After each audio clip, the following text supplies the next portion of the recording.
Okay, इस सवाल में देखते हैं क्या कह रहा। अ यूनिफॉर्म स्क्वायर प्लेट, एक यूनिफॉर्म स्क्वायर प्लेट है। तो पहले हम एक स्क्वायर प्लेट ड्रॉ कर लेते हैं। A B C D of mass 2 kg।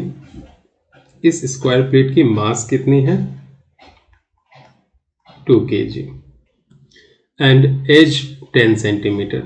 सारी साइड्स स्क्वायर की क्या होती है? इक्वल होती है। तो एज क्या हो गई? 2 सेंटीमीटर, दैट इज 0.02 मीटर। आगे क्या कह रहा? Rotates about one of its diagonal. कोई भी एक डायगोनल के अबाउट ये रोटेट कर रही है, तो एक डायगोनल हम AC कंसीडर कर लेते हैं। Under the action of a constant torque of 0.10 newton metre. तो टॉर्क की वजह से ये रोटेट कर रही है और टॉर्क की मैग्नीट्यूड कितनी है? 0.10 newton metre. Calculate the angular momentum. हमें क्या फाइंड आउट करना? Angular momentum and kinetic energy of the plate, और kinetic energy at the end of 5th second. Okay, कब? 5 सेकेंड के बाद। तो यहां मैं 5 लिख देता हूं, है ना। टाइम कितनी दी हुई है? 5th second after the start. After the start मतलब क्या हो गया? पहले रेस्ट में थी, तो इनिशियल एंगुलर स्पीड क्या हो गई इसकी? 0। करेक्ट। तो हम सॉल्व करना स्टार्ट करते हैं। तो मोमेंट ऑफ इनर्शिया क्या होती है? डायगोनल के अबाउट। अगर कोई भी एक स्क्वायर प्लेट है, उसकी मोमेंट ऑफ इनर्शिया डायगोनल के अबाउट होती है ma² अपॉन 12। तो हम यहाँ वैल्यू डालते हैं। मास कितनी है? 2। ए कितनी है? 0.02 का होल स्क्वायर अपॉन 12। तो मैं डायरेक्ट वैल्यू लिख रहा हूँ, कैलकुलेट से किया हुआ। ये आ जाएगी 1/600 kg मीटर स्क्वायर। ये आ गई मोमेंट ऑफ इनर्शिया। हमें पता है टॉर्क इक्वल टू क्या होता है? Moment of inertia times angular acceleration. तो यहां से हमें एंगुलर एक्सीलरेशन कितनी मिल जाएगी? Torque upon moment of inertia. Torque की वैल्यू कितनी है? 0.10। मोमेंट ऑफ इनर्शिया कितनी है? 1/600। 600 ऊपर चली जाएगी, तो क्या बचेगा? 0.10 इंटू 600, यानी 60 रेडियन पर सेकेंड स्क्वायर। ये आ गई हमें अल्फा की वैल्यू। अब हमें पता है omega F minus omega I equal to alpha times T होता है। तो ओमेगा एफ पता नहीं है, तो ओमेगा एफ डाल देते हैं। ओमेगा आई 0 है। अल्फा पता है, अल्फा की वैल्यू कितनी है? 60, और टाइम पता है 5, तो ये हो गया 5। तो ओमेगा एफ कितनी हो गई? 300 radian per second.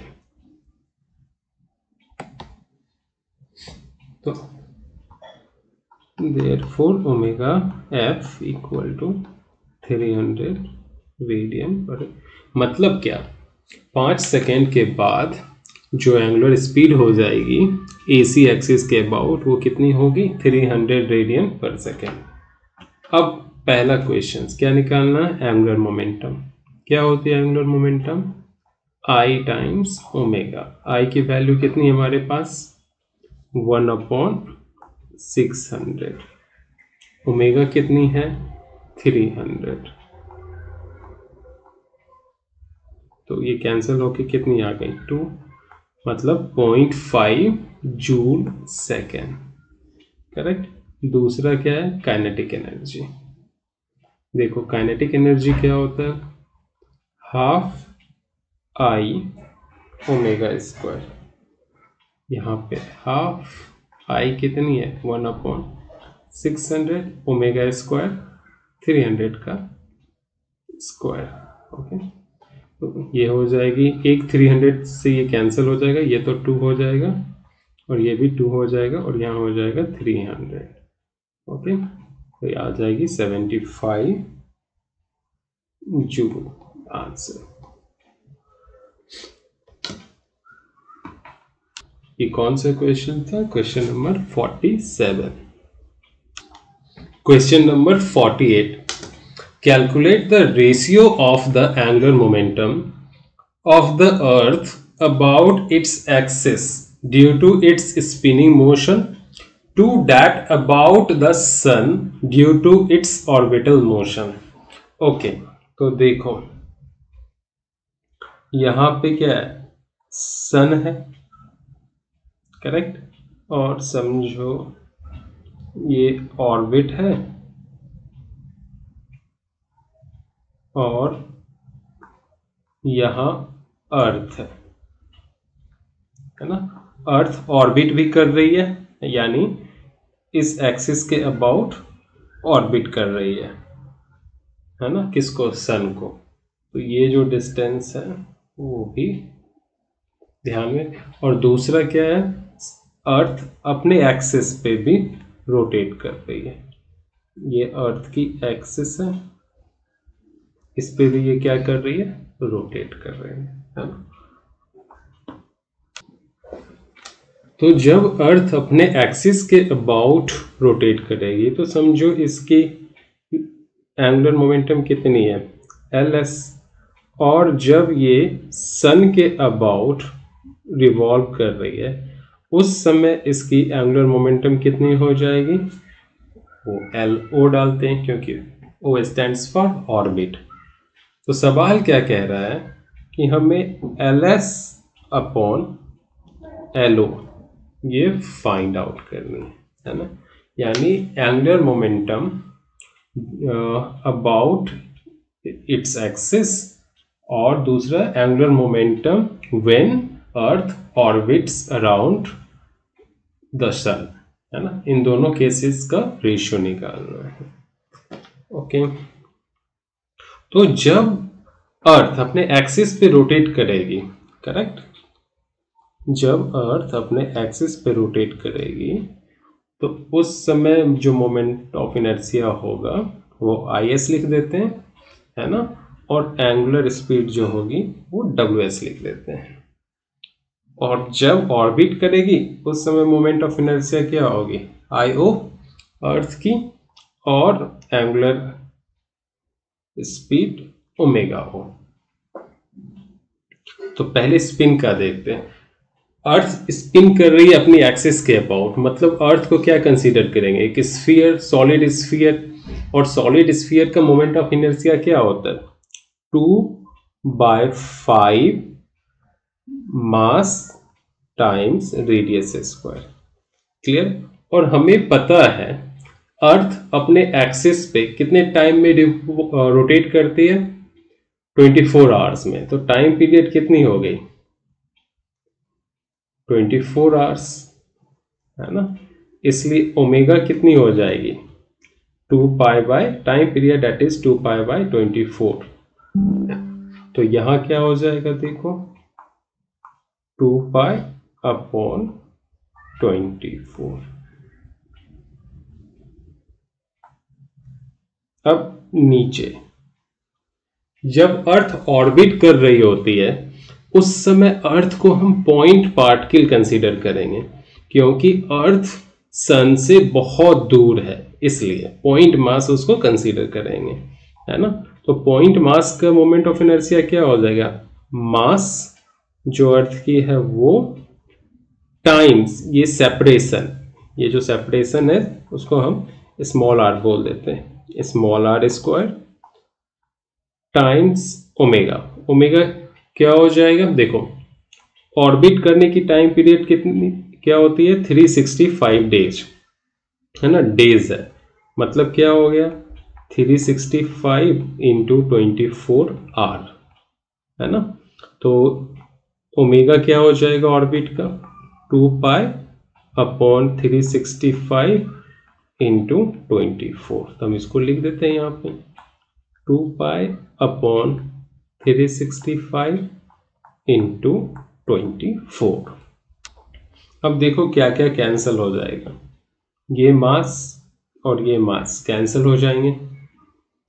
2 pi by 24, 2 pi by 24 cancel हो जाएगा, तो बचा क्या 2r स्क्वायर, और ये 365 ऊपर चली जाएगी into 365 divided by 5 small r square.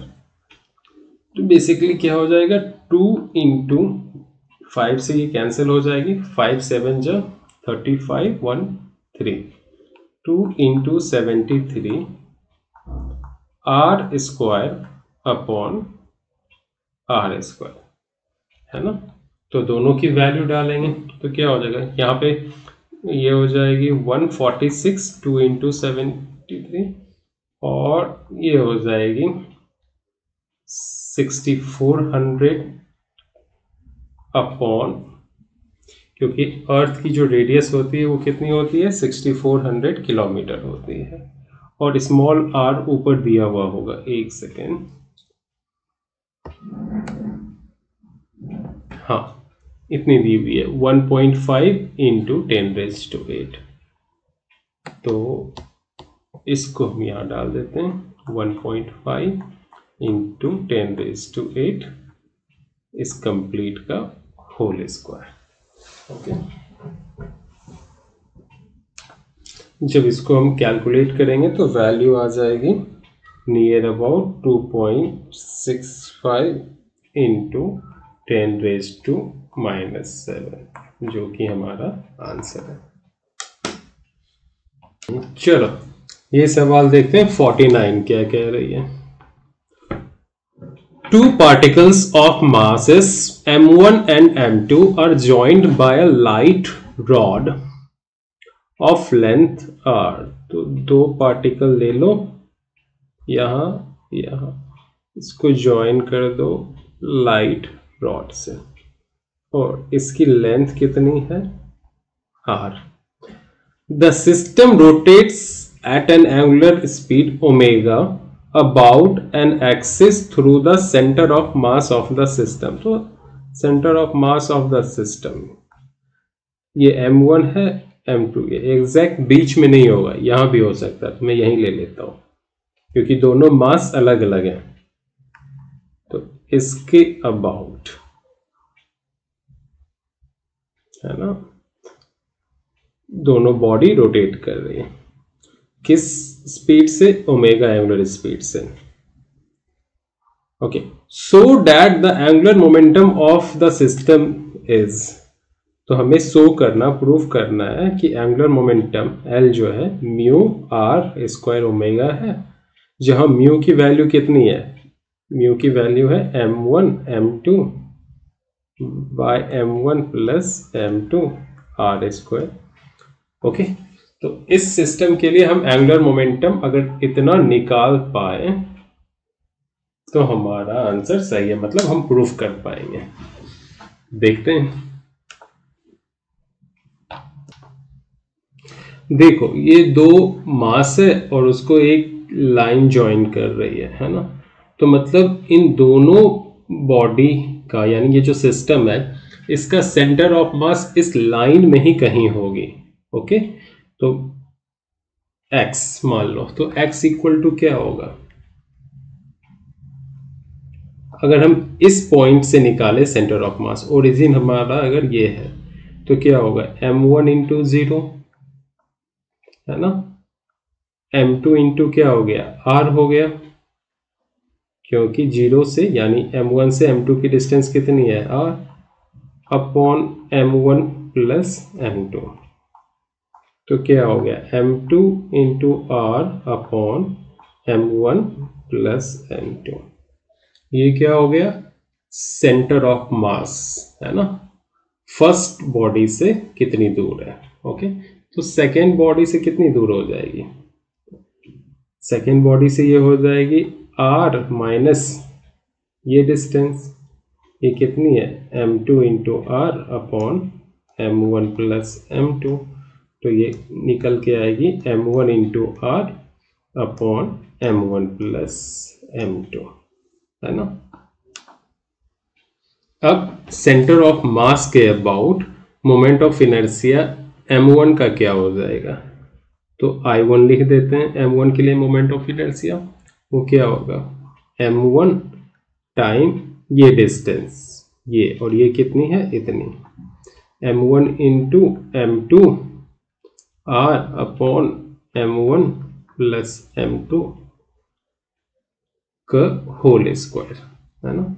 तो ये क्या हो गई m1 m2 square r square upon m1 plus m2 का whole square. Similarly second mass, इसका मोमेंट ऑफ इनर्शिया क्या होगा सेंटर ऑफ मास के अबाउट, ये हो गई m2 और ये डिस्टेंस अभी हमने निकाला ये हो जाएगा m1 r upon m1 plus m2 का होल स्क्वायर। ये क्या हो गई m2 m1 square r square m1 plus m2 का होल स्क्वायर। तो पूरी सिस्टम का मोमेंट ऑफ इनर्शिया क्या होगा, इन दोनों को ऐड करेंगे तो I इक्वल टू क्या होगा I1 प्लस I2, है ना। इन दोनों को ऐड करेंगे तो कॉमन क्या क्या आ जाएगी m1 m2 r स्क्वायर और m1 बाय m2 का होल स्क्वायर, ये कॉमन आ जाएगा, है ना। कॉमन क्या आएगा देखो m1 यहाँ भी है m1 यहाँ भी है, तो ये कॉमन आ गया, m2 यहाँ है m2 यहाँ है, तो ये भी कॉमन आ गया, r स्क्वायर यहाँ है r स्क्वायर यहाँ है, तो ये भी कॉमन आ गया। नीचे m1 प्लस m2 का होल स्क्वायर है, यहाँ भी m1 प्लस m2 का होल स्क्वायर है, तो ये भी कॉमन आ गया। ओके, इसमें से m1 बाहर निकल गया m2, तो एक m2 बच गया और इसमें से एक m1 बच गया, है ना। m2 प्लस m1 और यहाँ भी m2 प्लस m1 कैंसिल हो गए, तो जो हमारा मोमेंट ऑफ इनर्शिया है वो क्या आ गया m1 m2 upon m1 plus m2 r square, sorry.